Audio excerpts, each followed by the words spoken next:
You're an American. I'm not trying to go all hokey or cliche on you, but you're an American. And we're going to discuss just briefly tonight what exactly that means. Now, we have more ballots found. On the 17th? We have more ballots found on the 17th? We're going to talk about that and more coming up next on I'm Right.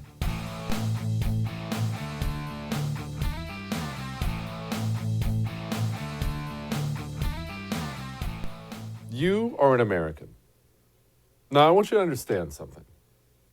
All this new COVID stuff is popping up, and we're going to go into all the details about that in a minute. But before we get into what they're doing, what they want, the things Joe Biden has said, I feel like occasionally, even though we've heard this stuff before, it doesn't hurt to go back and remember what we are. In fact, actually, it's probably the most important thing we can do right now. So much of what you see when it comes to the left tearing down American history, tearing down American monuments, is because communists, whenever they've taken over anywhere, one of their focuses all the time is destroy the history of that nation. Why? Well, who you were is who you are. They don't want you to have some founding. They don't want you to have something you identify with. They don't want you to have a DNA. They have to break you down into some nothingness blob who just is waiting to be told what to do. Please, commie gods, tell me what to do. That's what they want. That's why they go after history so hard. That's why the leftists decades ago infiltrated our American education system and started teaching your kids, my kids, everybody's kids that America sucks. Because they knew if we could just grow a couple generations of people who hate this country, well, we can work with that, right? Then we can mold those minds. They'll come around to our side. But what is America? You understand how old history is. Thousands and thousands and thousands of years of recorded civilizations. We have these records. And that the concept of self-government, that government only has a couple things it's allowed to do, and it's not allowed to tell you to do anything else. You're free. You understand how rare that is? You are a tiny, tiny speck in all of history, of all the civilizations that have ever existed. You live in a country that was founded on the fact that government is limited in you, the individual, not you as a group, you, the individual, are free. You govern yourself. You make your own choices. You succeed, you fail, you do all that on your own. That's unique. It's all you've ever known. It's all I've ever known. But we should have enough historical perspective to realize that is unique. In this country, government is not allowed to tell you what to do. We were founded on that concept. It's enshrined in our laws. Government is not allowed to tell you what to do. And they were so worried about government trying to tell you what to do, they actually added a Bill of Rights essentially saying these are the only 10 things government can do, and these are the rights you will always have. So what happened? What happened? Is it just the education system? Did we sit down in too many government schools and learn to be just little lemmings jumping off the cliff because everyone else is? I don't want to belabor the point, but what were we, 2 weeks into COVID? And we had a pastor in Florida in handcuffs for having church? Now, maybe your Bill of Rights reads different than mine, but man, my First Amendment sure seems to guarantee that kind of thing can never happen in the United States of America. And I'm going to go a step further. And I know this is going to make some people uncomfortable.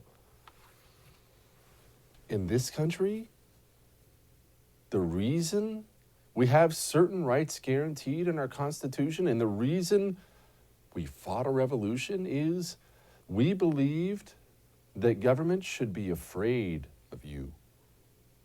You realize that? You realize we have example after example after example in the early history of the United States of America of politicians flat out saying, I can't pass this law. My people will lose their minds. I'm too scared. I can't pass this law. I don't even know what my people do. They'll be on the front line with pitchforks for all I know. You know that your government should be scared of you? here in America, because we have a different system. It doesn't work that way everywhere. In America, your government doesn't rule you. You know that? They can make laws, and people enforce laws and such. Your government is not in charge of you. You are in charge. And I realize that's basic, but I feel like it's lost on so many people. And I'll be honest, I'm going to shoot you straight here.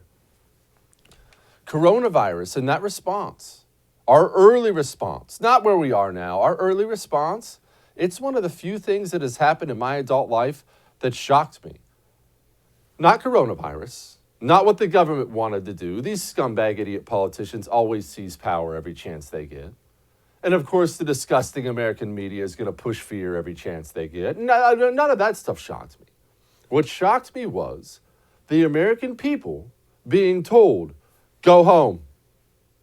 But what about my small business? Shut it down. You're not allowed to open it. And the American people going, oh, okay.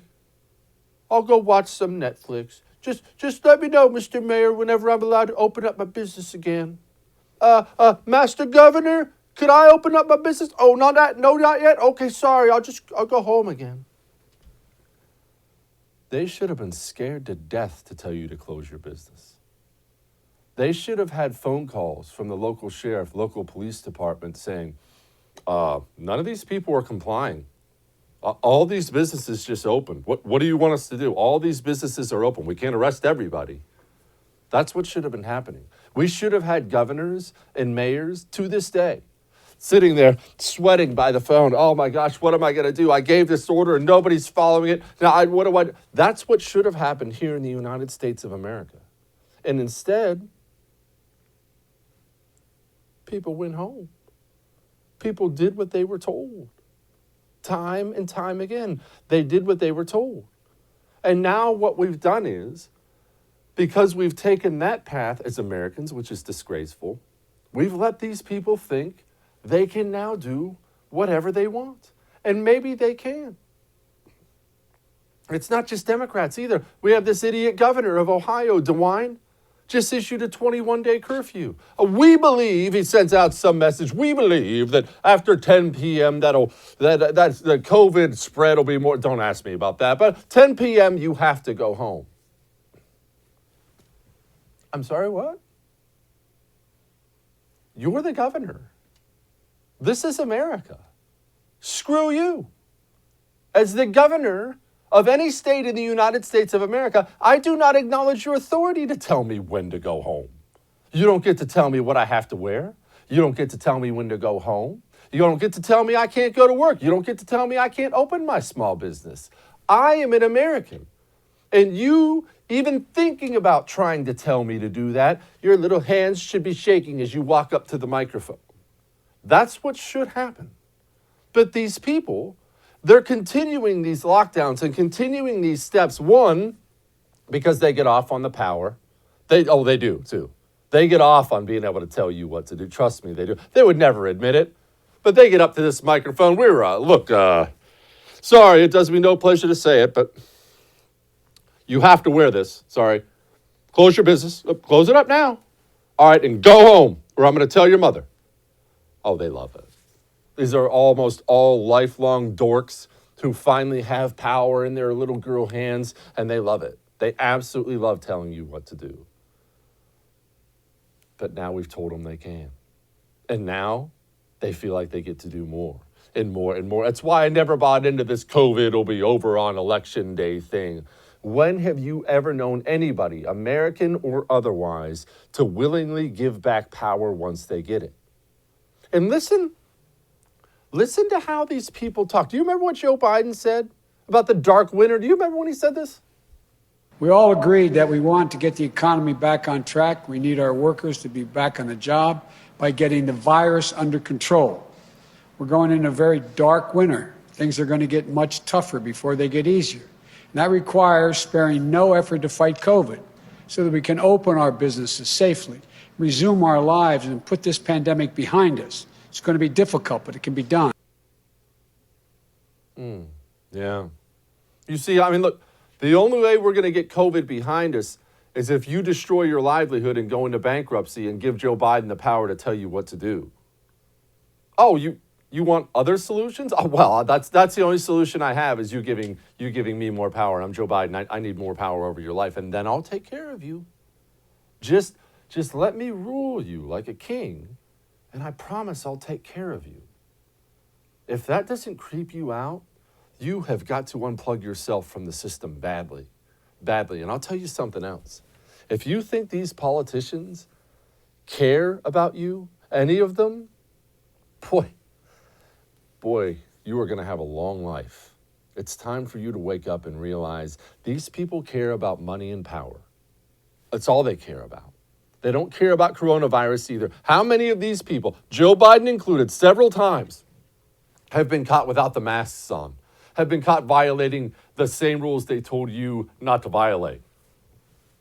They're not scared of coronavirus. They're not even that worried about coronavirus.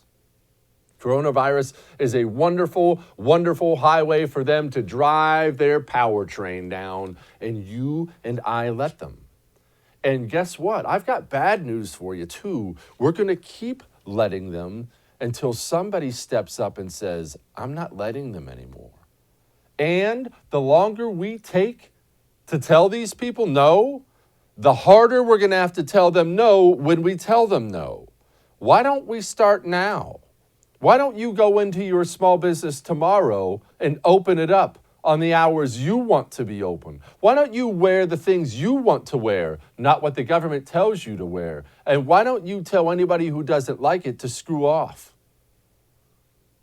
Oh, but they'll do things like challenge your selfishness. They'll challenge your patriotism. Every major individual of any consequence in the health field is saying we can save 100,000 lives just between now and January 21st by wearing these masks. It's going to take a while for the vaccine to be able to be available, distributed, and get to people. We're talking about 350 to 400,000 people dying. Does anybody understand why a governor would turn this into a political statement? It's about patriotism. It's about being patriotic. It's about saving lives, for real. This is not hyperbole. It's about being patriotic. Wear the mask that I have my dirty fingers all over. I even switched hands. Wear the mask. Don't you understand? It's your patriotic duty as an American to do what I tell you to do. No, not here. Maybe other places. Look, I'm not even judging other forms of government. If that's your form of government, fine. You want to do the monarchy life, whatever you want to do is fine. In our government, that's not patriotic.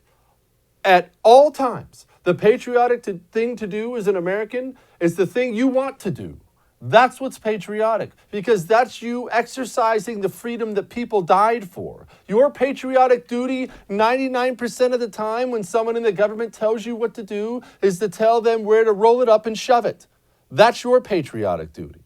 And I'm tired of hearing this crap too, that every scientist, everybody of any consequence, everybody this, everybody that is a bunch of crap.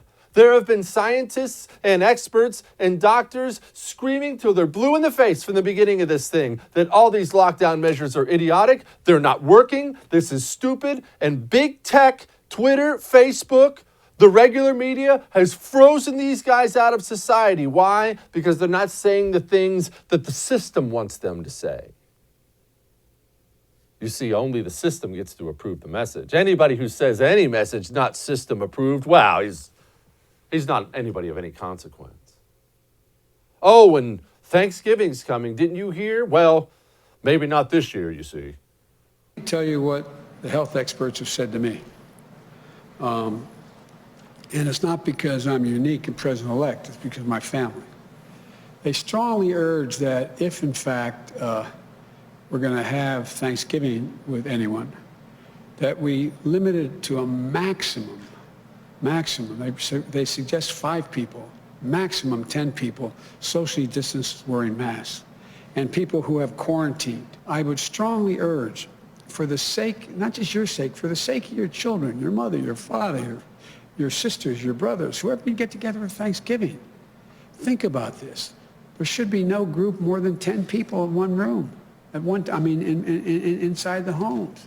That's what they're telling me. They're telling me, they're, making sure that that's the case. Whoever told you that's an idiot? I don't know what to say. And well, Jesse, they're doctors. I've met a million doctors that are morons. I don't want to hear about that. You and I were created to interact with other people on this planet. That's part of how God made us. Any doctor who thinks you can destroy somebody's mental health, you can basically go against your biology, how you were made, and that's healthy, is an idiot. Why do you think we have alcoholism, drug abuse? We have suicides all through the roof, depression through the roof. We have kids dying from suicide right now, drowning in depression. But we've got to attack the coronavirus. We have old people, these poor old people. Nobody even talks about them. You've got, what, a few Thanksgivings left? A few Christmases left? We got to wrap them up in plastic and say goodbye to somebody over FaceTime? No, nope, not for me. No, I'm done with all that. You need to be done with all that. All that may have made you uncomfortable, but I'm right.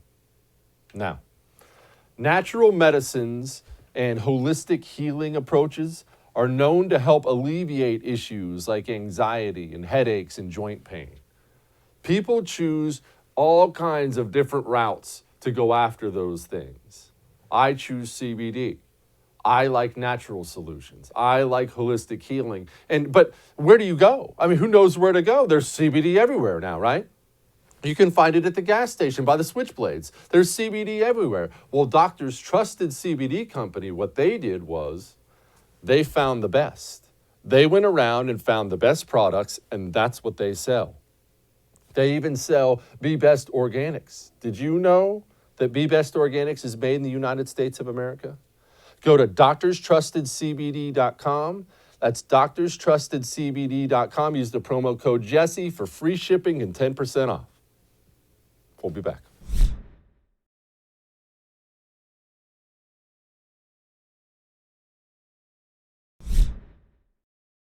Quickly, let's do a little update on the whole ballot thing. They just found 2,600 ballots in Georgia. This is so profoundly embarrassing. Look, on behalf of my country, as somebody who desperately loves this country, I am so embarrassed. The rest of the world is watching this embarrassment. We are the most modern, wealthy country in the history of the world. It's November 17th, and we're still finding thousands of ballots. What do we do with these ballots? Do people just take in the ballots and just chuck a few in this pile in the corner and chuck a few in this pile in the corner? Well, I mean, who knows? Did you still put the ones out back under the dump? This is embarrassing. This is what you would expect out of some third world dump. I'm so embarrassed. New from Gabriel Sterling, just released the official vote breakdown for the ballots previously uncounted in Floyd County. This is Floyd County, Georgia. Trump 1643, Biden 865, Jurgensen 16, total 2524. I don't even care about the breakdown. Honestly, I don't care about the breakdown. I don't care that Trump got the most. I don't care. On behalf of my country, I'm embarrassed. This is pathetic. Gosh. Here's Gabriel Sterling talking about it. This is why you do the audits. There's no issues with any of the equipment or anything. They just didn't scan these ballots, it looks like, or the card was not put through properly. So the secretary, since this is such an amazing blunder and they had issues in August, would like to see that elections director for Floyd County step down from his position because this was too important of an issue to have allowed to happen this way. It does change the margin by about 800 or so, it appears. We already have an investigator looking into what happened in the situation as to why it happened. But obviously the secretary in our whole office is perturbed, to say the least, that this was allowed to happen in that county. It is the only county we've seen an issue like this so far. And it looks like it was an early vote, half of an early vote box, essentially, that did not get uploaded into their election night reporting system. What? What? It was early ballots, half early ballots, just a box that didn't get counted. This is embarrassing, and this has to stop. And I'll tell you something else. I do the best I can never to come on here and push, conspiracy theories, even though I'll never bow to what the left calls conspiracy theories. Anything that points out leftist malfeasance is always dismissed as the conspiracy theories. But I try not to come on here and say things that you've never heard me say things like 10 million votes were changed for Biden. I've never said anything like that. But call me crazy. How do all the mistakes only go one way? You find some ballots in the trash. Oh, wow, those were Trump ballots. We had to do an audit to find these 2,600 ballots where Donald Trump gains 800. Oh, wow, whoops. Good thing we did the audit. Woo, that was close. Look, there's another mistake. We got some new ballots in around 3 a.m. Everyone's asleep. Wow, look at that. Every one of them's for Joe Biden. Whew, man. Something stinks. Something stinks. And then you have Joe Biden out here whining because we haven't transitioned properly to him. He's not president-elect yet. What do you see as the biggest threat to your transition right now, given President Trump's unprecedented attempt to obstruct and delay a smooth transfer of power? More people may die if we don't coordinate. So how do we get the vaccine? How do we get over 300 million Americans vaccinated? What's the game plan? It's a huge, huge, huge undertaking to get it done, prioritize those greatest in need, and working our way through it, and also cooperate with the World Health Organization and the rest of the world in dealing with this. And so they say they have this warp speed program that not only dealt with getting vaccines, but also how to distribute this. If we have to wait until January 20th to start that planning, it puts us behind over a month and a half. And so it's important that it be done, that there be coordination now or as rapidly as we can get that done. People will die. Look, I'm president. Everyone says I'm president. The media says I'm president. Just hurry up and transition. Make me president. Or people will die. Gosh. All right. You're not going to die if somebody steals your home title, but you are going to be financially ruined. That's just a fact. Your home almost undoubtedly is your biggest financial vulnerability. And right now, cyber thieves are prowling the internet as we speak, looking for your home title. If they find it, they're going to hack into it. They're going to forge your signature on it, take a loan out against that home. You have to pay it back. You won't even know they did it until you open up the mail one day and find out a late notice. What? On what? The only way to stop it is Home Title Lock. Go to HomeTitleLock.com. That's HomeTitleLock.com. Use the promo code RADIO. That actually gets you 30 free days of protection. I personally have seen what these cyber criminals can do. Get Home Title Lock. HomeTitleLock.com, promo code RADIO. We'll be back.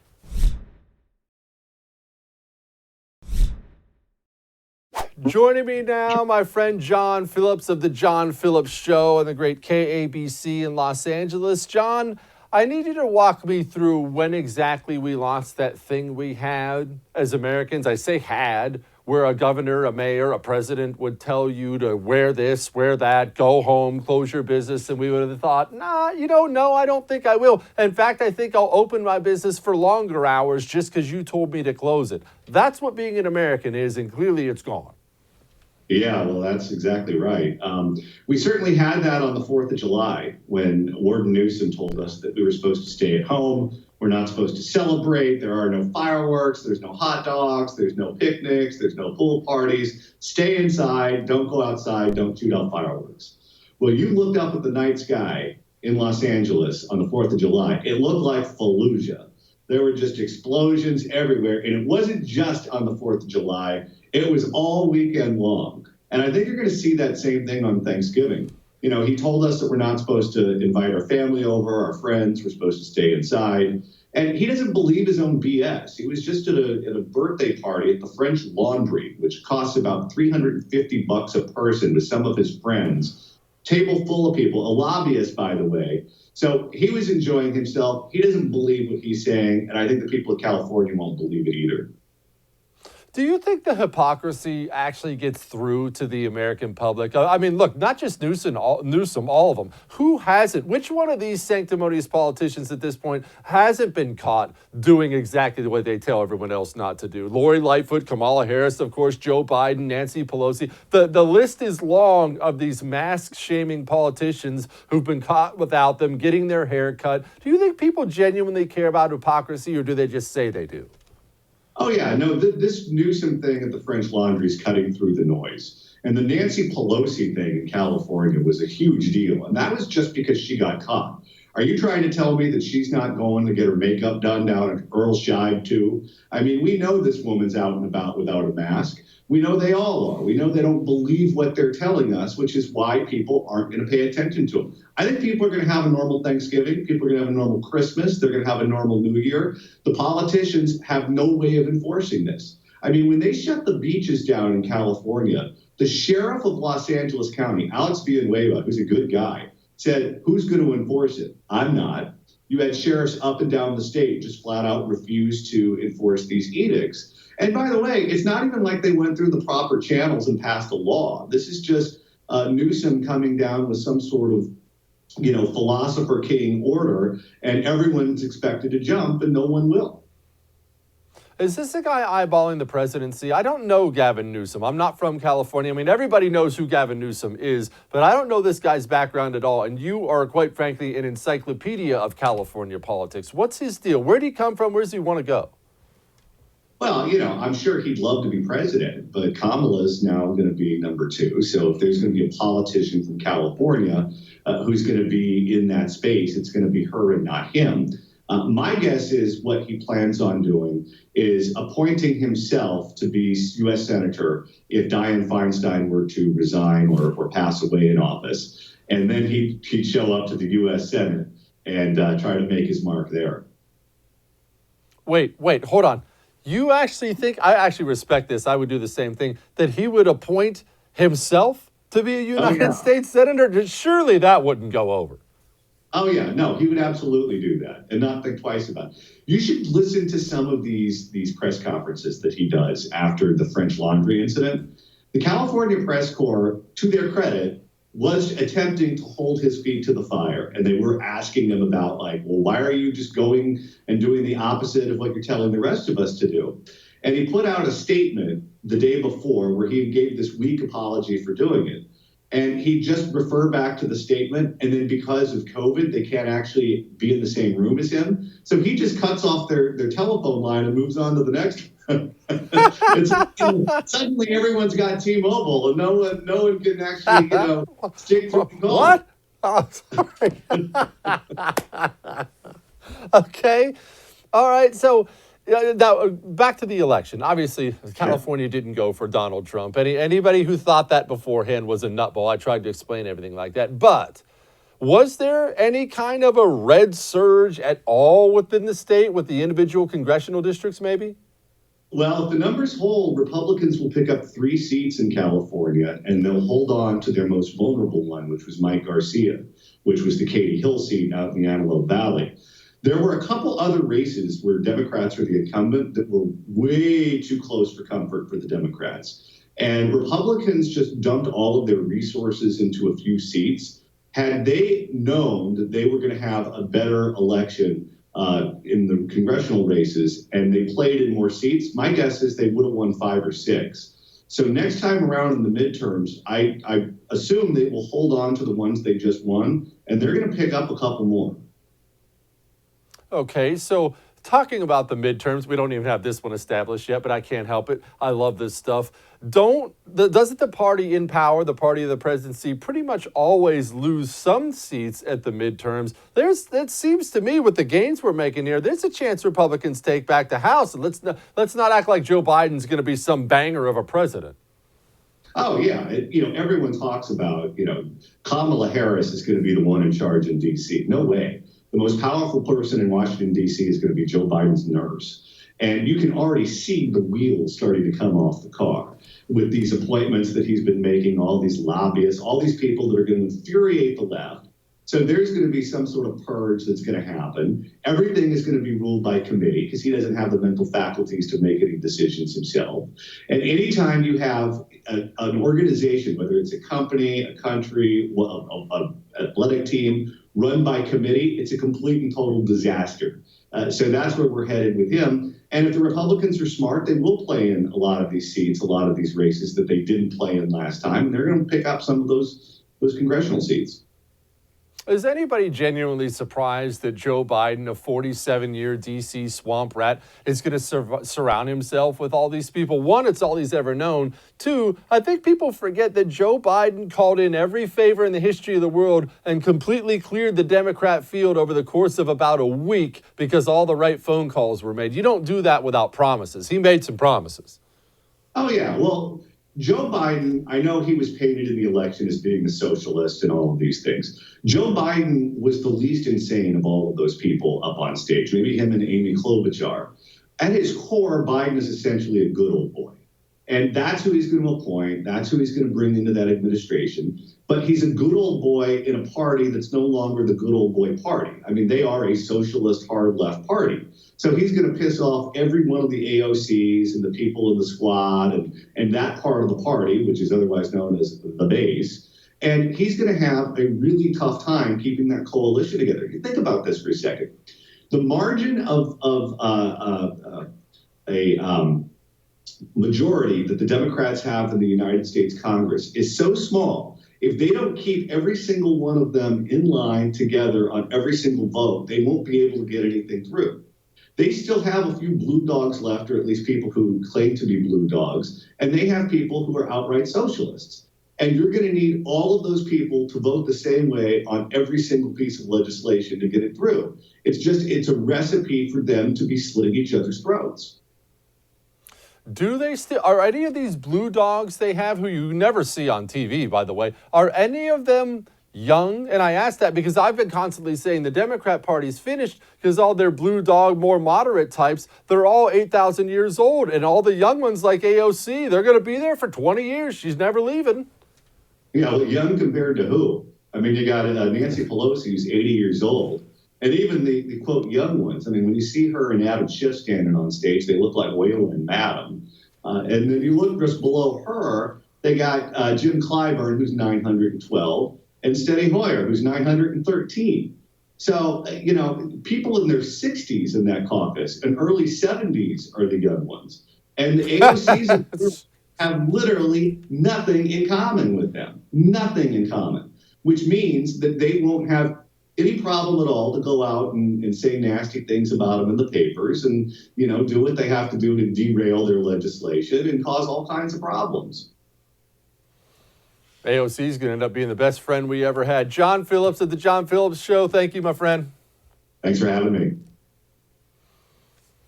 All right. We got a lot more. Hang on.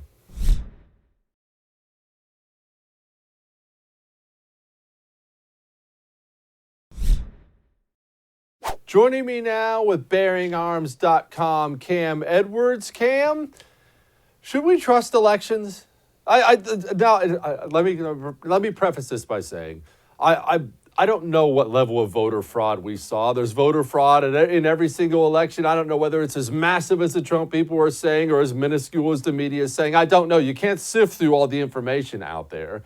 But I know it's a dangerous place for the country to be if we don't trust them. Should we trust them, or is this whole new mail-in thing just totally screwed us? Look, here's the question. Yes, we should trust the elections.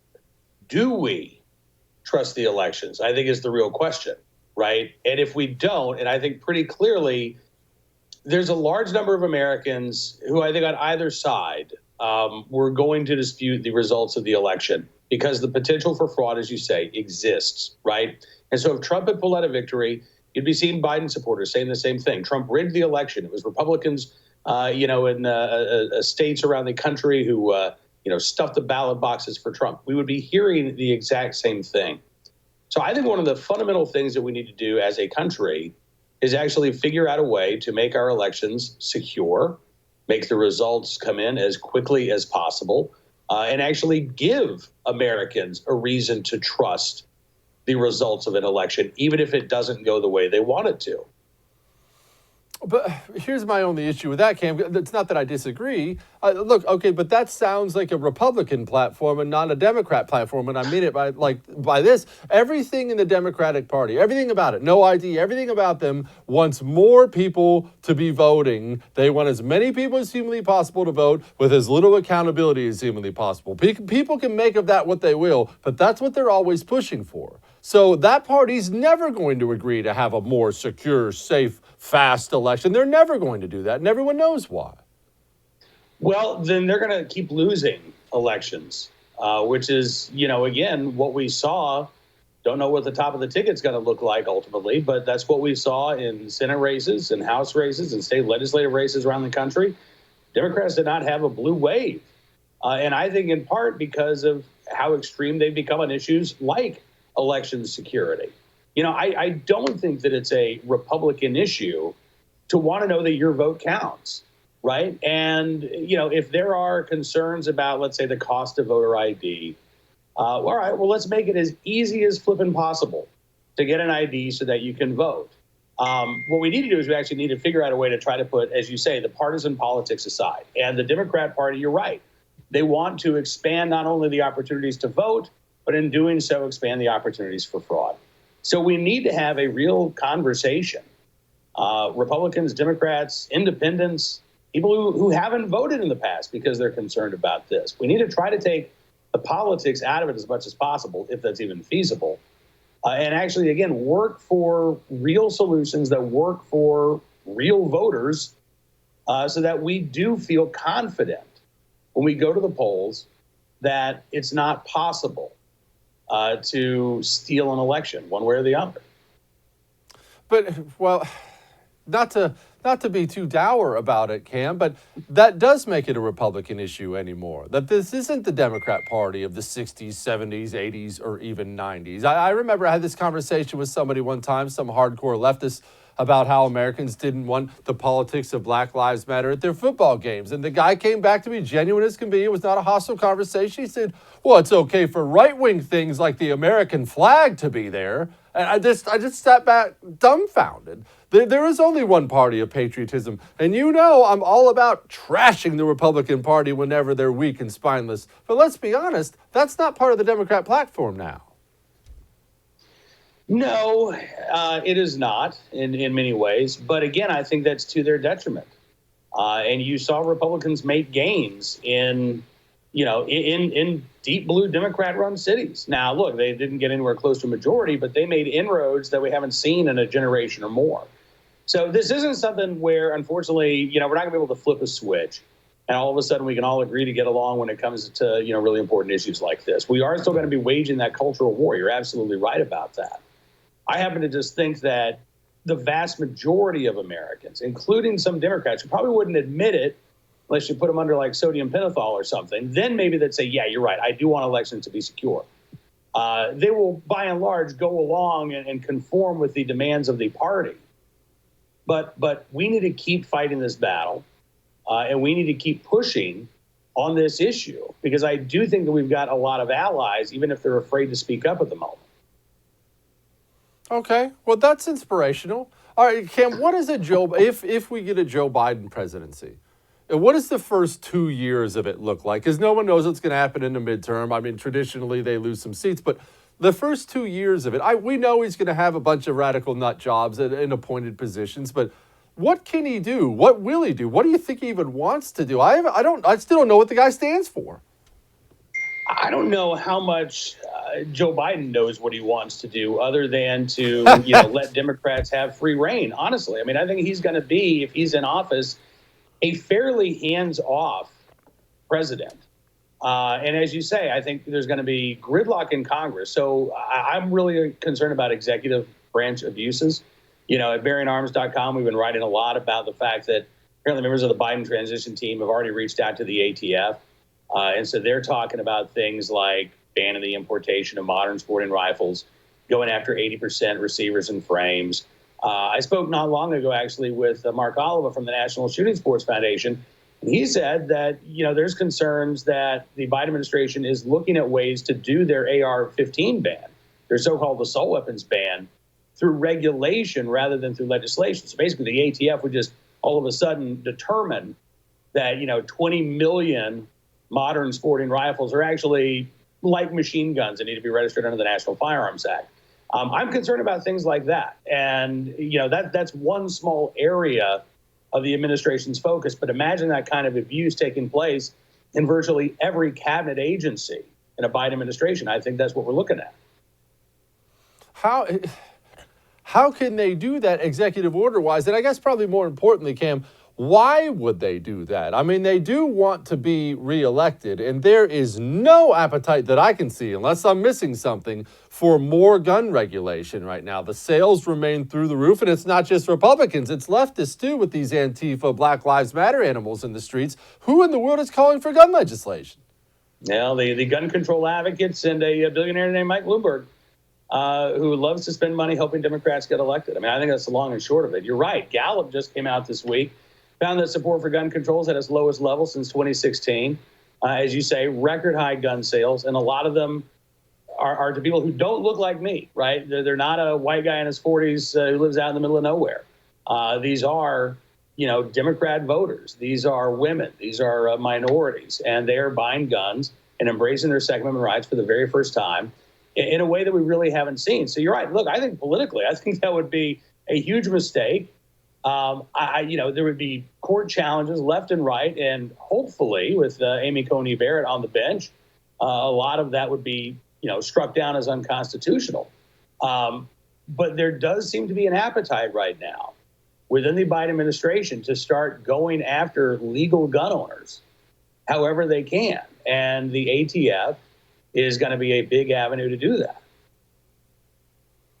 Okay, so Cam, help me understand, how does something like that even get clear to the Supreme Court? Are executive orders, are they subject to Supreme Court review? I'm not a lawyer. I don't want to speak out of turn. I thought that's just something, for the most part, they could just stroke a pen and do.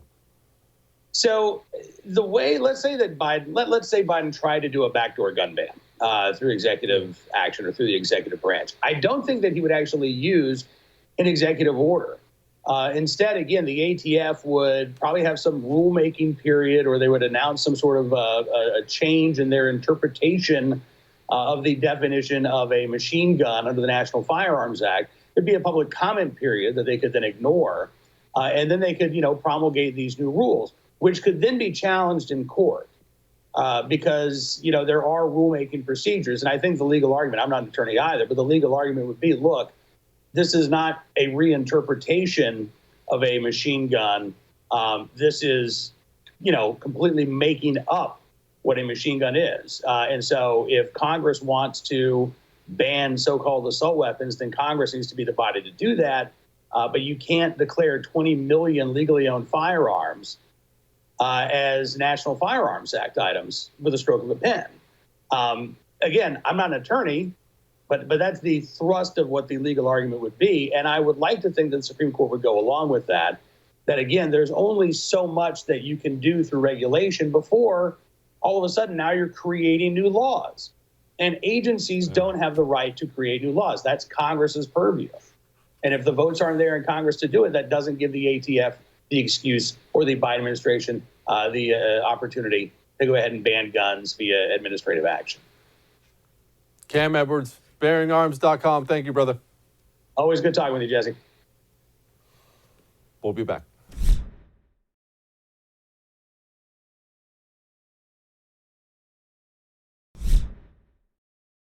The headlines this morning were wild, with accusations that North Korea is training dolphins as part of their Navy.